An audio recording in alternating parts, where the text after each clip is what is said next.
Donica Forencich. I'm the Economic Development Director for the Center for Innovation and Entrepreneurship, overseeing the Small Business Development Center and the Startup Incubator Program. And I'm happy to sit here today with Peter and have a little chat, and then we'll have time for questions from any of you as well. So Peter, tell us a little bit about your background and what led you to this role. What led me to this role? Well, let's start with my background. I am a native of Michigan. We have been coming to this area for about 20 years. So we were living in San Francisco. We had friends down here, and we used to come down and visit. And it's pretty easy to fall in love with San Luis Obispo. So we started making a plan to eventually land here, and we landed here about 3 years ago. My background's in tech. So even though I am a graduate of the University of Michigan, my first real job was with a Silicon Valley company, one of the original tech companies in Silicon Valley, a laser technology company that made medical devices for eye surgery. And because I had spent some time in Japan and was fluent in Japanese, I convinced them to hire me to set up their office in Japan. And so it was essentially a startup in a foreign country, in an industry that I had no experience in. But you know, when you're 29 and 30 years old, you just go figure those things out. And that's sort of, I think, the spirit of the entrepreneur.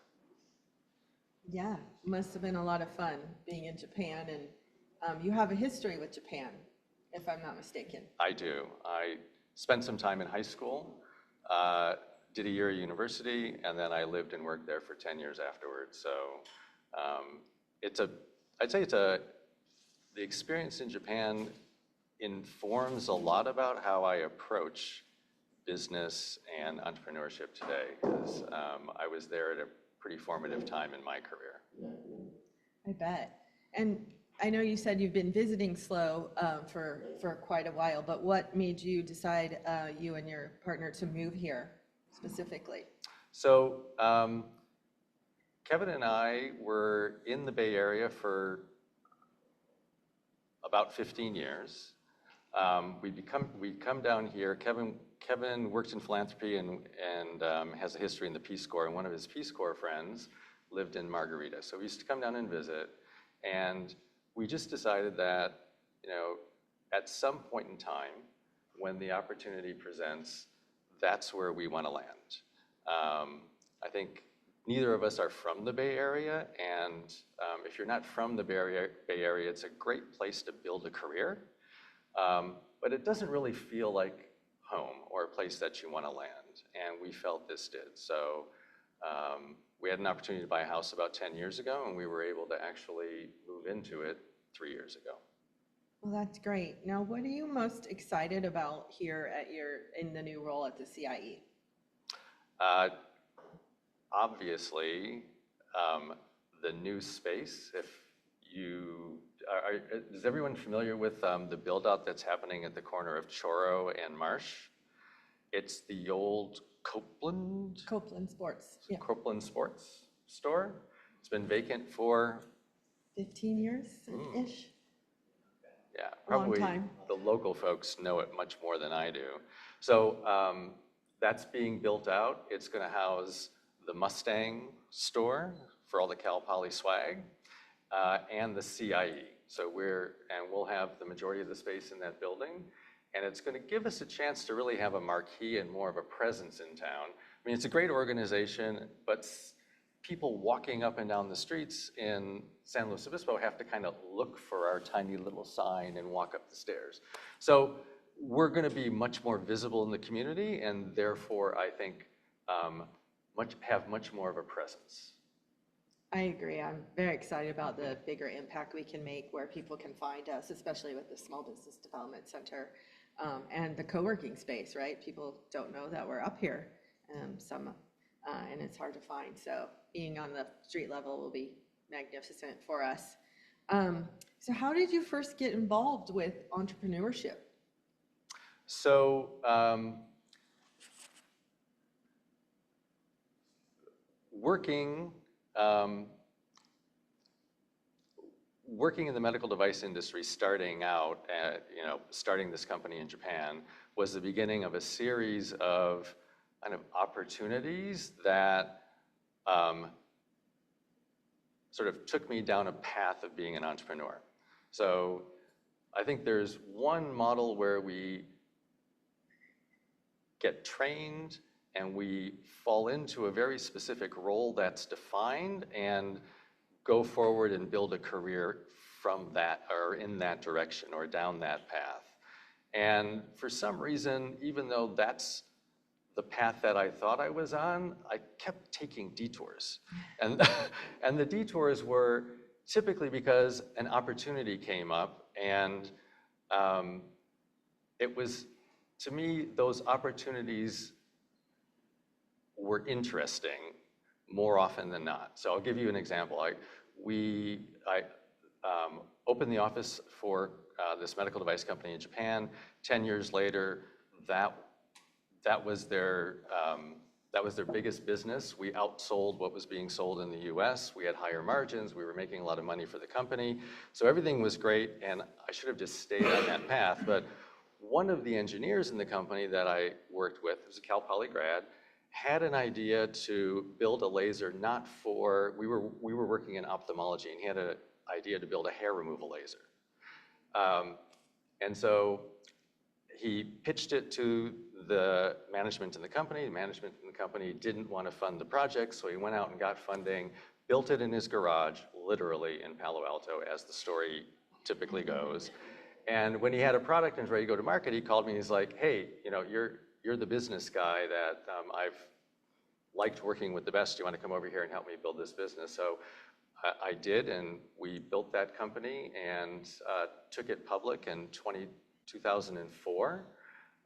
So I became an entrepreneur that had a successful IPO with, I wasn't one of the founders, but I was one of the early, management team that took that company public. So it was a great experience. And then from there, when you go through that experience, it gives you the ability to then spend time with other people who are starting on the journey and share your advice, give back, help them navigate the path. So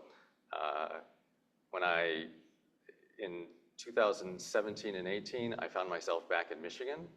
And the first thing that I did is I looked up where the Center for Entrepreneurship was at Wayne State University, which is the big school in Detroit, where I was spending some time, and at my alma mater, the University of Michigan. Both of them asked me to be a mentor in residence and an executive in residence in the other, and I started working with mostly faculty startups at those universities.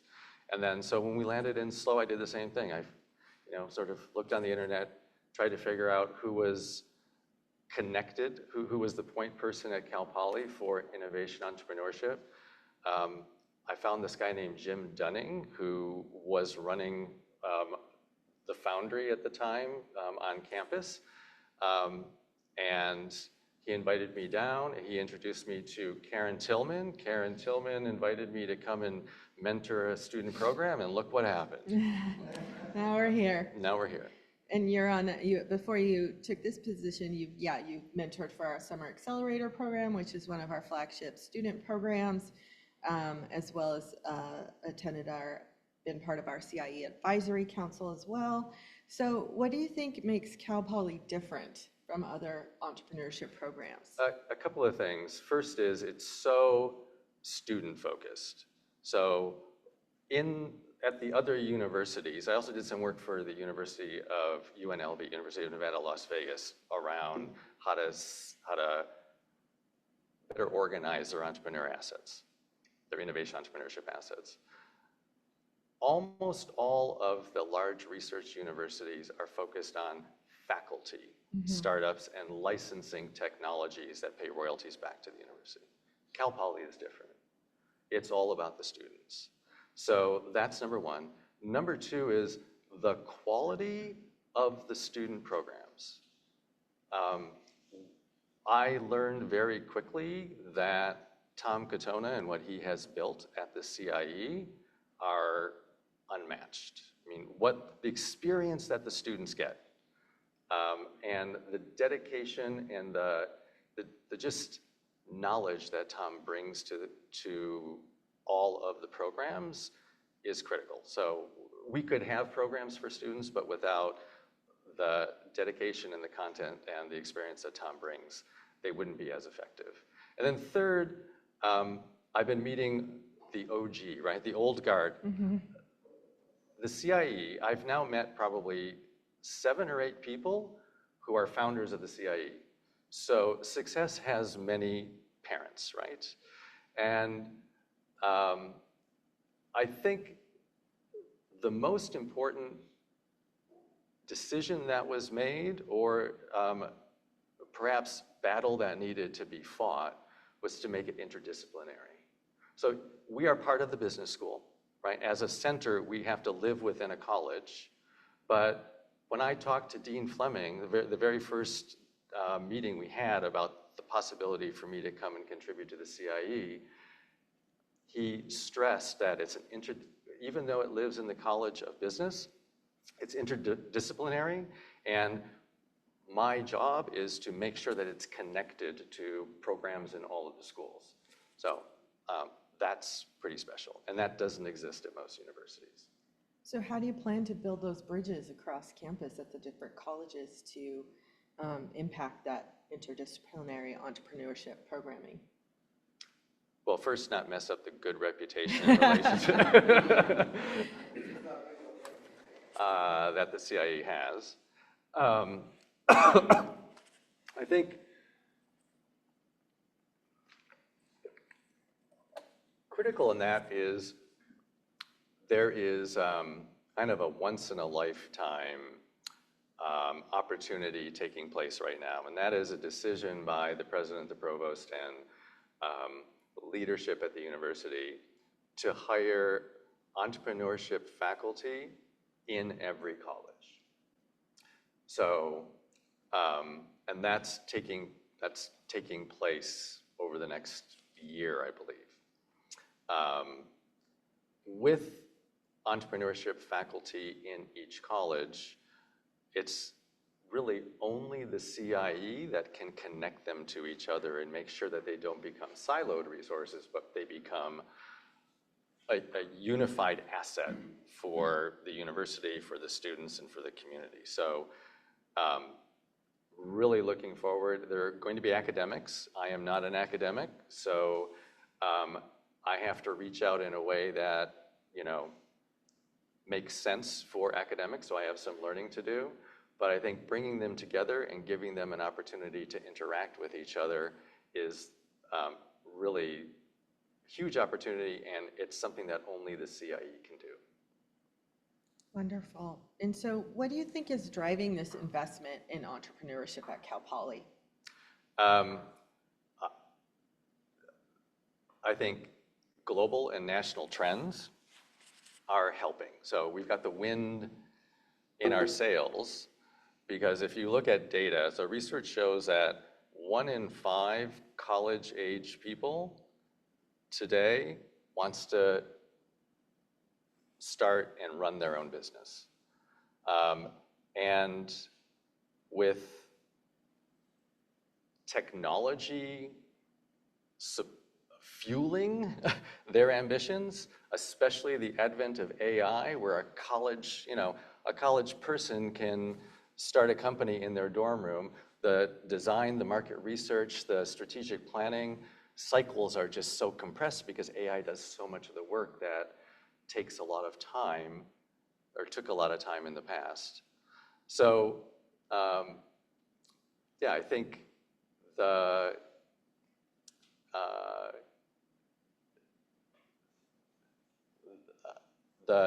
interest in running your own business or becoming entrepreneurs is only growing, and that it's very much in Cal Poly's interest to appeal to those interests in young people and build more, and sort of highlight, showcase, talk about its entrepreneurship programs. Because again, with the CIE and with the entrepreneurship minor that someone in any school can receive, Cal Poly has a lot to offer.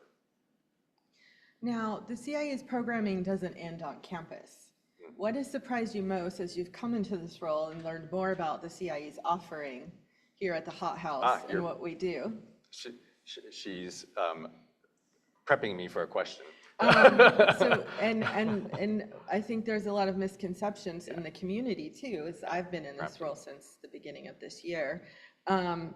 You know, what have you learned about what we do here downtown and throughout the county that people should know about? So the CIE is also pretty unique in that it's not just serving students, but it's serving the community, right? So when I was interviewing for the job, Donica runs the SBDC, and the fact that the SBCD is embedded inside the CIE is really valuable and really unique. I've seen it in only one other place, and that was in Detroit. There's Wayne State University has an incubator called Tech Town, and it's a very community-focused, community student balanced incubator, and it's hugely effective in plays a big role in the economic redevelopment of Detroit that's happened in the last few years. So when I first saw that the CIE has this component, I was pretty excited about it.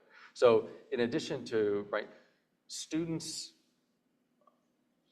are learning about entrepreneurship in the university, and we provide them with the transition to take their learnings and build companies along with community entrepreneurs here in the community. And the goal is, it's ultimately an economic development goal, just like it is in Detroit, to diversify the economy. You know, the employers in Detroit are auto companies. The employers here are the university, the men's colony, and the power plant, at the Diablo power plant, right? Those are the three big, and healthcare. So to the extent that we can provide a pathway to create more small businesses that employ people in different areas of expertise, we're not only providing a path for the students, but we're helping the local community and the economy. We also, one of the first things that I heard is, so many Cal Poly students learn here and then go take jobs in other places. So I think we're contributing to encouraging more of them to stay here and contribute to the Central Coast economy. Did I get that right? You did. That was perfect. I love it. Well, where do you see the most opportunity for startup growth here on the Central Coast? I think it's in three areas. Clearly, because it's a polytechnic university, tech is a core. And empowered by or accelerated by everything that's happening in AI, I think there continues to be and will continue to be a lot of potential for tech companies to come through our programs, land in the community, and thrive. Second is biomed. So healthcare is approaching, I think it's 17.5% of our economy today, and it's approaching 20%, and it's just going in that direction. So, and I've worked in the healthcare space, so I think there's a ton of potential. We have a great biomedical engineering program here at the university, I understand. I've seen some of the companies that have been influenced by their teachings there and brought things, to market. So I think biomed is the second area of opportunity and focus for us. And then the third is ag tech, becoming more and more important for the health of the planet and the health of us as people, and Cal Poly's at the forefront. Best ag school, tons of, I think, innovation going on already, and the CIE partnering closer with them to help bring more of that innovation out into the community is a huge opportunity. So those three areas I think are the most interesting for me right now. But I'm also still poking around, listening, trying to define what other things are hidden out there that need to be discovered. Yeah, I think those are prominent ones that we see all the time through our incubator program as well. So how do you think local businesses and community leaders can better support entrepreneurs, either coming out of Cal Poly or within the community that want to start their small businesses here in the Central Coast? I think to partner with the CIE, visit, take a look at the programs, spend a little time, especially with Donica in the SBDC. She always has a need for people who will help entrepreneurs volunteer their time or spend time as you have a network of consultants and some funds too, right? Mm-hmm.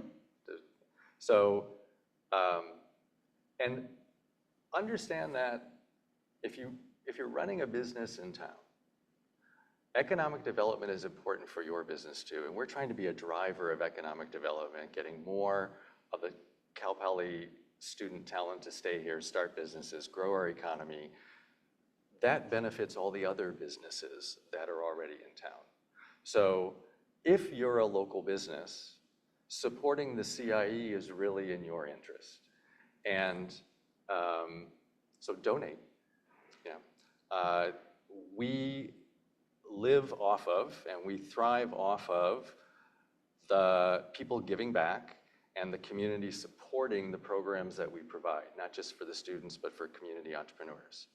So it's easy, you just Google donate Cal Poly CIE and it'll take you right to the place where you can, where you can talk to April, our development director. But really, community donations and support is critical. It's just like your local public radio station. Mm-hmm. We want to do good things and we're only able to do them because people support what we're doing. Yeah, and I don't think a lot of people realize the Small Business Development Center provides free services for any business in the county. We don't charge anything. We are grant funded, as Nikki mentioned at the beginning of the presentation, particularly by the SBA, and the state of California are the biggest contributors to our grants. And so we're able to provide free services with the help of many advisors and volunteers in our network that do workshops and consulting, advising services.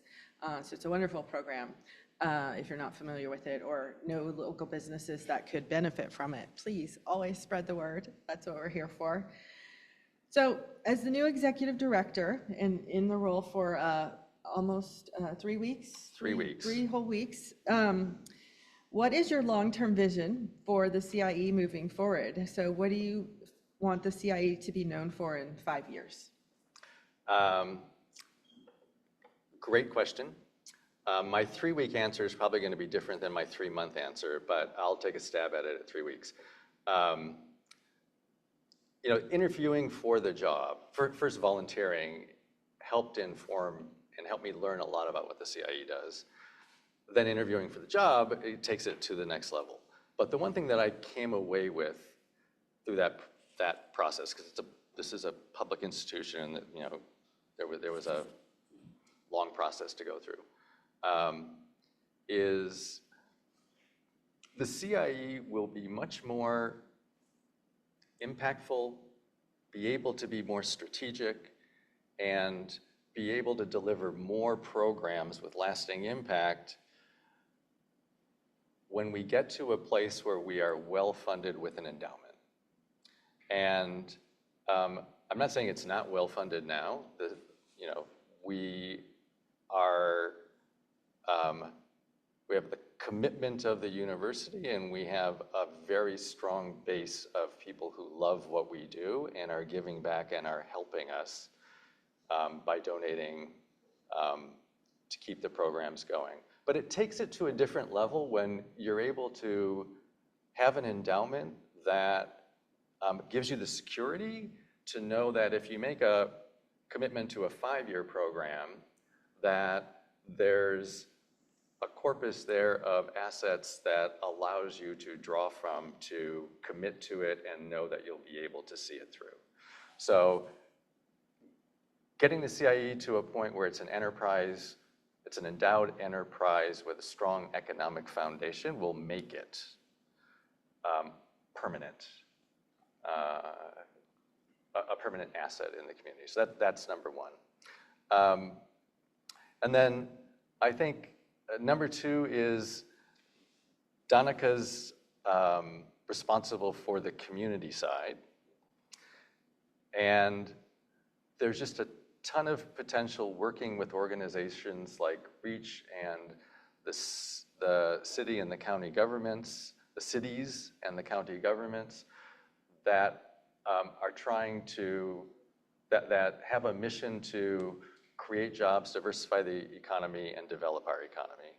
And so in stepping into this role, it allows Karen Tillman, who's been interim CIE director, to move on to focus more on the economic development side of her job. So partnering with Karen and with these other organizations and growing the SBDC, the community side of the CIE's role is also, I think, a great opportunity and something that will have impact for a long time. Hey, that's great. Now, before we get to some audience questions, is there any other thoughts or things that you would like the audience to know about you? Well, what do I want the audience to know about me? I've met a lot of you, and I think I am here because I am driven by a desire to connect to this community and do something positive. I spent the last 7 years running a University of Michigan spinout, raising venture capital, hiring people. We made software used in clinical research that we sold to universities. It was interesting. But once I relocated to SLO, my day consisted of getting up at 5, going to the office in the backyard so that I could get on Zoom and run a company and talk to customers who were not here. And it's time to spend time with real people and to get to know people in my community, not just live within the perimeter of the backyard. It's a lovely backyard, but when I had the first conversation with Karen about stepping into this role, I said whatever I do, my goal is it needs to be local, and it needs to be contributing to my community, and it needs to be connecting me to the people in my community. So that's my reason for being here. Along the way, if I can, provide some leadership and help folks get things done, we'll call it a win. Well, we're happy to have you here. Thanks. See how you can connect to everyone in the community. I think that's why I should also say before she starts walking around that the staff here is also a real reason. I mean, Karen has built an amazing team, and after just 3 weeks, I knew that I was coming into an organization where I didn't have to fix it, I just had to grow it. And thanks to all of these folks, that's turning out to be very, very true. So that's a nice thing. Well, we're grateful for that. So what questions do you have for Peter, our new fearless leader? Silence. No questions? Oh, a couple. We'll start here. You have to speak in, that's a microphone. Okay. Peter, you'd mentioned earlier about the interdisciplinary nature that you're trying to focus on to sort of elevate communication amongst the various disciplines within the university. How do you plan to dovetail that with business community outreach? We're a local business, and we don't hear enough from CIE, I guess I would say, and love to hear more about how you plan to go after that. So within the university, my first job is to meet the faculty who have been involved in entrepreneurship programs and just learn what's going on. So that's sort of the stage that I'm in right now. Then I'm going to meet with each of the deans as they're hiring these new entrepreneurship positions and learn what they expect from this initiative, right? They're calling it a cluster hire. I'd rather call it a cohort hire. But sorry. So what are they expecting as CEOs of their schools to come from this effort? Because it's a big investment the university is making. And then figure out what the role is for the CIE to support that, right? Because we're the organization that can work across all those schools and engage all that faculty. Now, if we understand that, then I also have the same process to go through in the community. So I was thrilled, Roy, to meet you this morning and find out that you have a medical device prototyping company. Because, as I said, I think biomedical engineering is one of the areas ripe for development. Doesn't mean there aren't things going on already, but as students come through with these ideas, it's great to know who we go to in the community to get advice for them or to connect them with. So I have a job to do. Donica's, you just joined what chamber? The Paso Templeton Chamber. So do you want to talk a little bit about the chamber activities and what you're going to rope me into in order to get more connected to businesses in the community? The SBDC is involved and members of all the chambers within the county. And in particular, I just was elected to the board of the Paso Templeton Chamber. So excited to get started on that initiative. I'm also on the board of the Central Coast Economic Forecast event as well. And so we're just trying to make sure we're out there working with all the local businesses in the community. And we'd love to hear more from any local businesses about their needs, particularly if you want. We hear a lot of times about internship programs and do we offer those and can we help facilitate those? And we're always trying to make things work. Resources are the one thing that are constrained here, as Peter mentioned.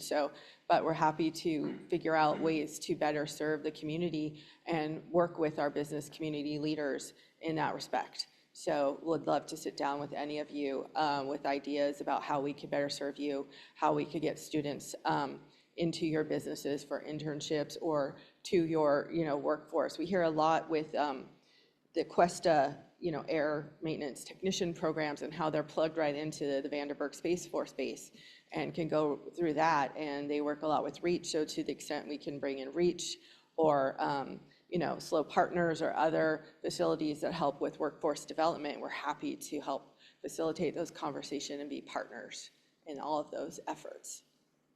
So please meet my not so secret weapon on the community side, right? We want people to stay here. We want the jobs to stay here. That's our goal here. So to the extent we can meet more people like you and have those job opportunities flow from the university to your businesses, that would be wonderful. And maybe I'll ask Roy, right? Roy. I don't want to put you on the spot, but is there something specific top of mind from you that you're looking for from the CIE or that you would be interested in if we provided?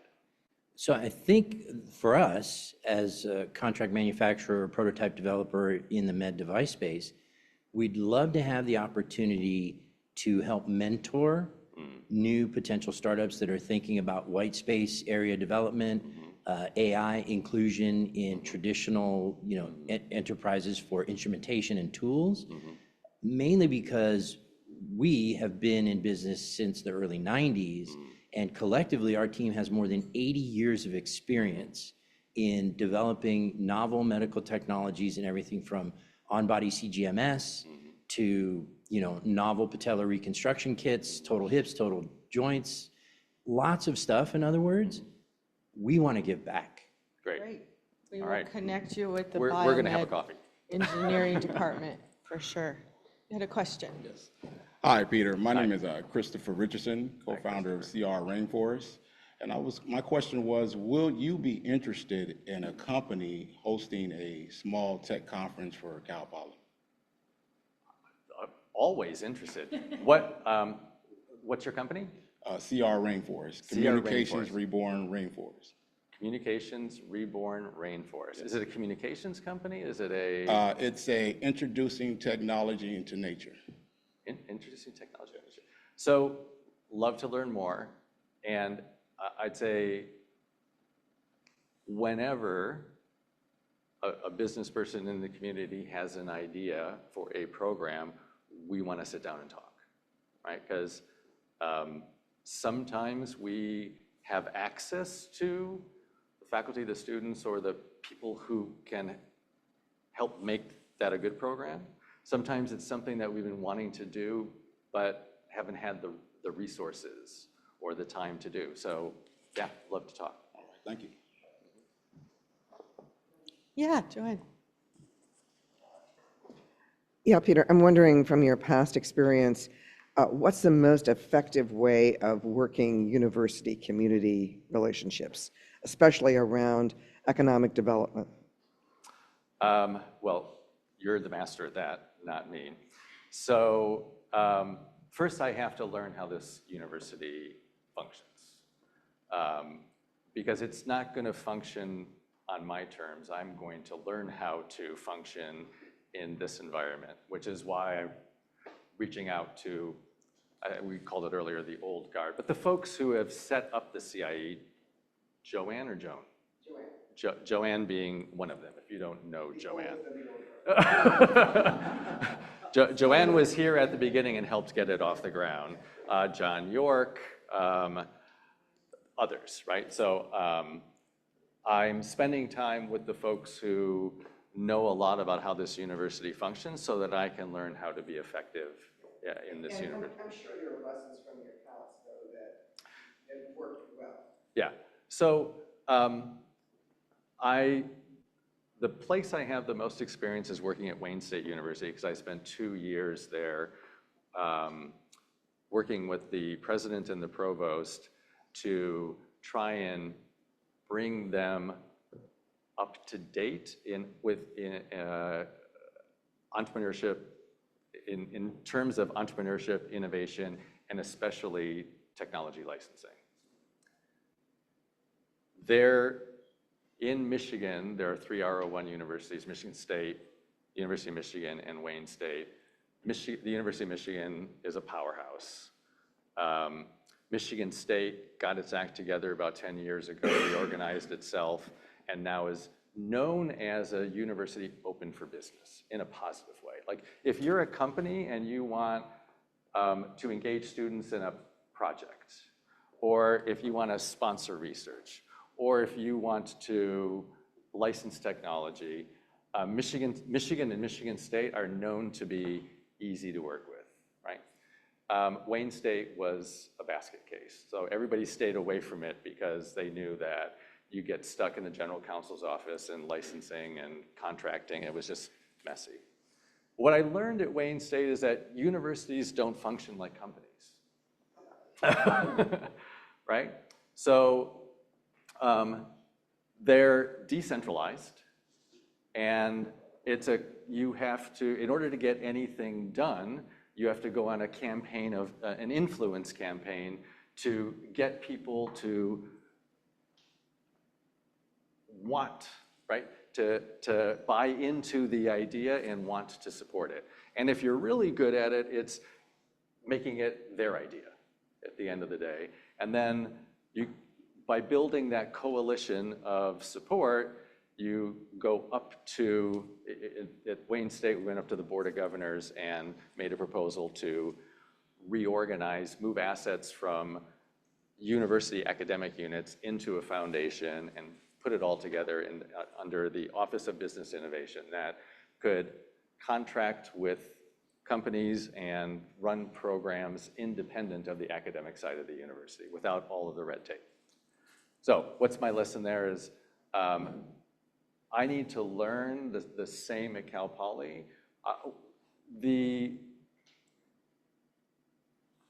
Donica asked earlier where areas of development are. more industry engagement in CIE programs and student programs and community entrepreneur programs is possible. But we need to be able to engage industry and set up relationships and contracts and manage those relationships with less tape and more flexibility. University legal offices are almost always risk avoidance offices. Business is about managing risk. So you can't engage business from a general counsel legal mindset of avoiding risk at all costs. So you need a different way to approach it. So I need to learn a lot more about how Cal Poly works so that I'll be more effective in reaching out to industry and not just having a conversation, but being able to then set up programs and sign contracts that allow us to do things together. A little bit motherhood and apple pie, but. Hi, Peter. My name's Tyler. Hi, Tyler. I'm actually a Hot House alumni from a decade ago. It's crazy to say, 2015. Excellent. One of the challenges you've mentioned was having students grow their talents here, get their experience, and then move up to a larger city where there may be more economic opportunities. Yeah. And then particularly when students then start families, have partners, those partners generally in this economy need a career of their own. And, being fortunate to be living here, me and my wife both running our own businesses, how do you facilitate more of those students maybe coming back in the future, as well as planning for students who are kind of graduating from the Hot House or the incubator? How do you imagine facilitating those connections within the community to build economic development here? Maybe something aside from the traditional venture capital route where we've seen success from the Hot House in the past and the companies that are still here. It looks like the alumni who've had the most success are the ones who've built something for our community here. So I'm curious, how does that play into particularly the Hot House Hatchery Incubator series, but then also connecting with SBDC as well? So once I visited the CIE and got to know what's taking place here, I was pleasantly surprised that there's so much activity and there are so many companies, even medical device companies, that are coming out of Cal Poly and the CIE. So I think we have a communications opportunity, and being in the new location is going to give us more visibility. Stephanie over there is our head of communications. We haven't spent much time together yet, but we're about to spend a lot of time together because telling the story, she's great at telling the story of what I've seen so far about the incubator companies. She and her team are great at telling stories, and there's a ton more they could do to get the word out that people like you are coming out of Cal Poly through these programs, landing and thriving. And the more people, alumni coming back, or I think Cal Poly has homecoming events and other things where Cal Poly grads come back. The more they see that people are actually landing here and thriving here and businesses are taking root, I think the more they'll start thinking, well, because who comes out of Cal Poly that doesn't want to live here, right? When you graduate from the University of Michigan, you kind of want to go somewhere else. But Ann Arbor is wonderful. It's a little cold this time. I'll just jump in too. I think that we do have more communication to do as well. We have programs like AngelCon. I'm not sure if you're familiar with it, but it's twofold. It's to train investors that want to be angel investors with a very low bar to entry as far as the financial commitment. It's not like becoming a limited partner in a venture fund. And it's a startup competition that invests at least $100,000 in an equity investment in the winner of AngelCon that has to be a Central California startup. And so that's one way we're trying to get people to stay local, is be in the region, to be in those competitions. We try to encourage our incubator companies to stay here and develop, and we try to support them with people and great volunteers like Peter that came and did our summer accelerator and mentor teams. And then we have great advisors that come through the incubator program, and we want to hear from people like you to mentor these teams to stay here and develop their companies here. And a lot of them are doing and are successful. And then AngelCon has also led into Central Coast Ventures, which was also reinvigorated Slow Seed Ventures, which is something Joanne started many years ago, which is a venture fund that is focused on the Central Coast as well. So those are economic development initiatives to invest in the region, to your point, to get people to invest here and to stay here so that they can get the support they need, so they don't have to go to the Bay Area or LA. Sometimes they do to get the,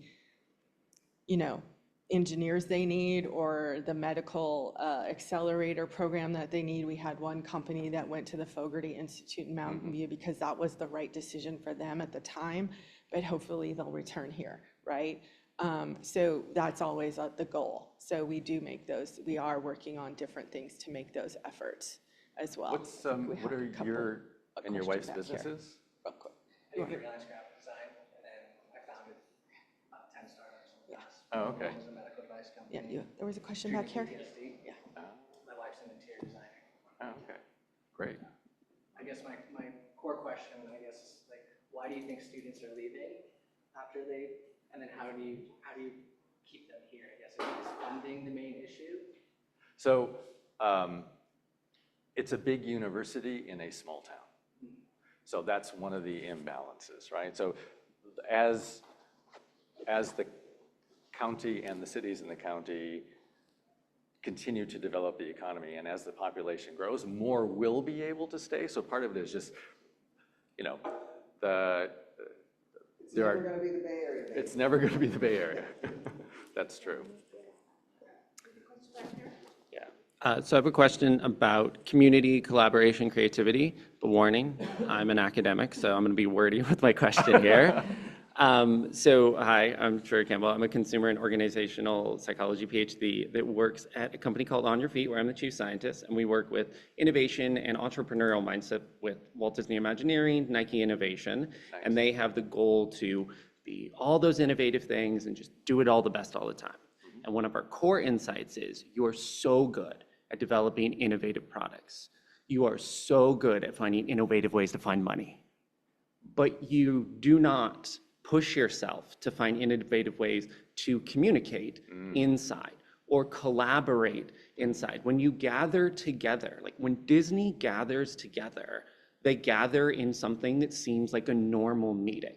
Like there is no Disneyification or innovation of the way they interact. And the same thing goes for Nike. You can be in $1 billion business and it doesn't. And also the way that they'll listen to the consumers. I've worked for the insights, and Netflix and Disney will listen to the consumers, but we won't listen to people. Or as a metaphor, like we won't literally know what a small business is happening in here.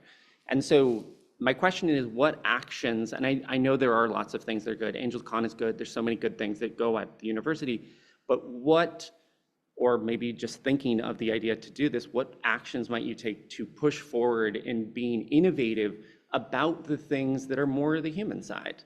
That honestly, if we look at Cal Poly, if we look at the SLO, we're great at science, we're great at engineering, we're great at ag, but when it comes to psychology, marketing, arts, and human stuff, we're just not there. Thank you. All right. It's a great question. I was thinking, I think I'm going to need to throw a lifeline to the room to answer this one, but I do have one observation. At the end, I was starting to sort of grasp where you were going. Part of it is, so I think what the reaction I was having to your question was, this is really about culture.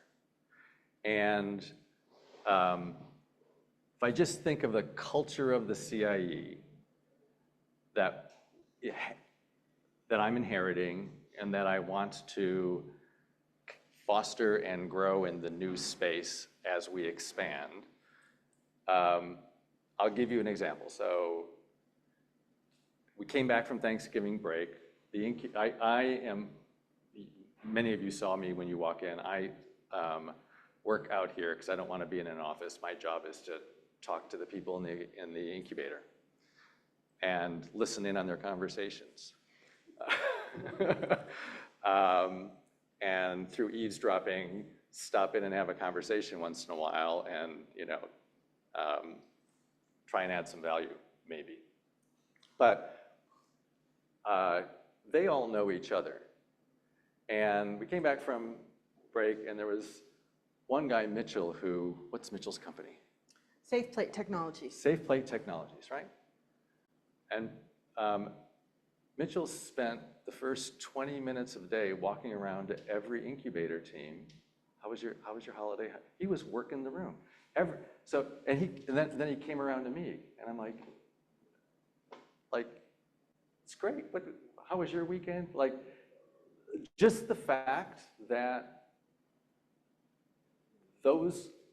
Mitchell walks around and cares about what everybody is doing, and that's the mood around here, I think allows for a meeting which isn't pro forma crap, which is a meeting where we can talk about, where they're going to be able to talk about real things, right? Because they already know each other, there's some trust there, they care about each other.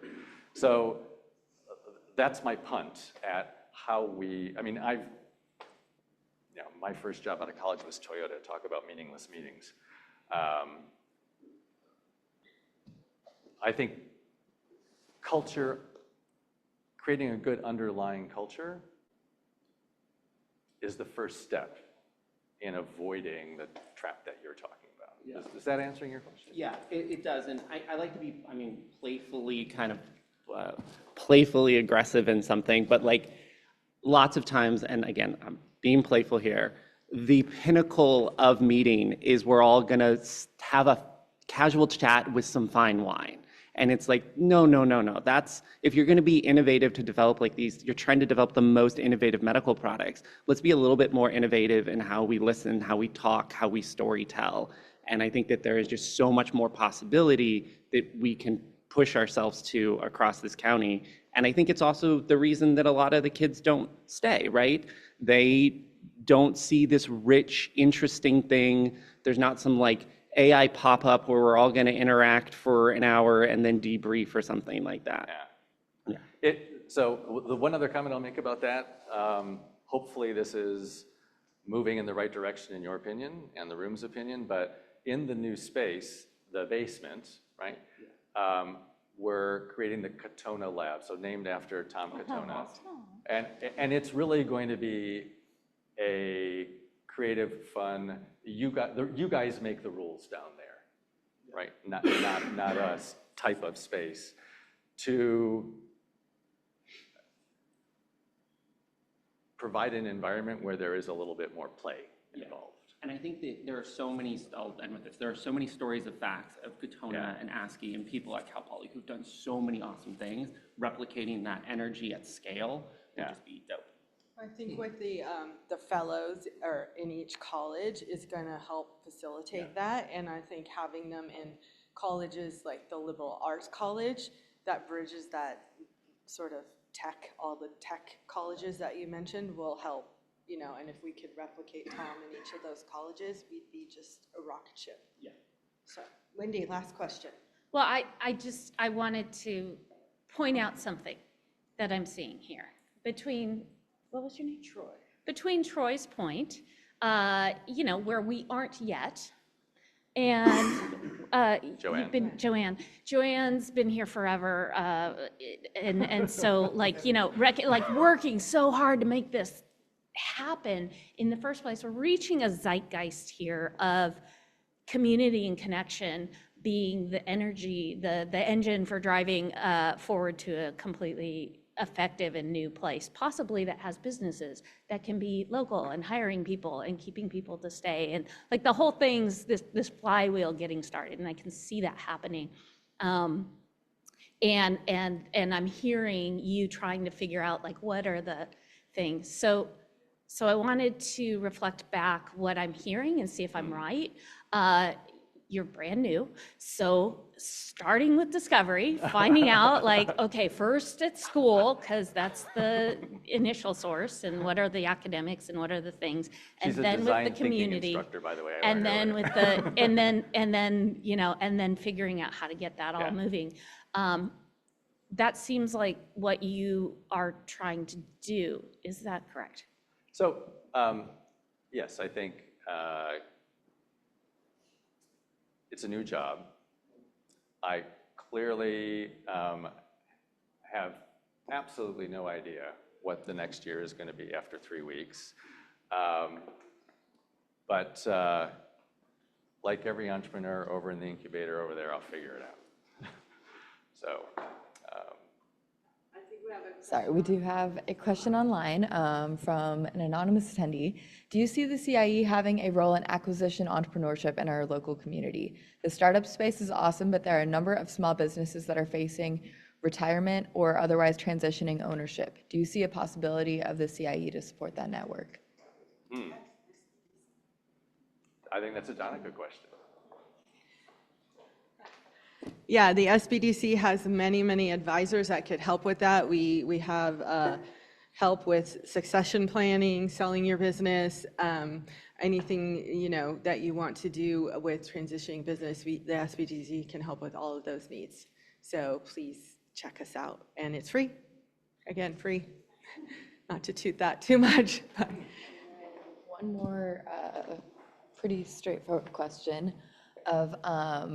Is there any possibility of acquiring an FDA regulatory consultant that can help early stage medical device companies develop a regulatory plan?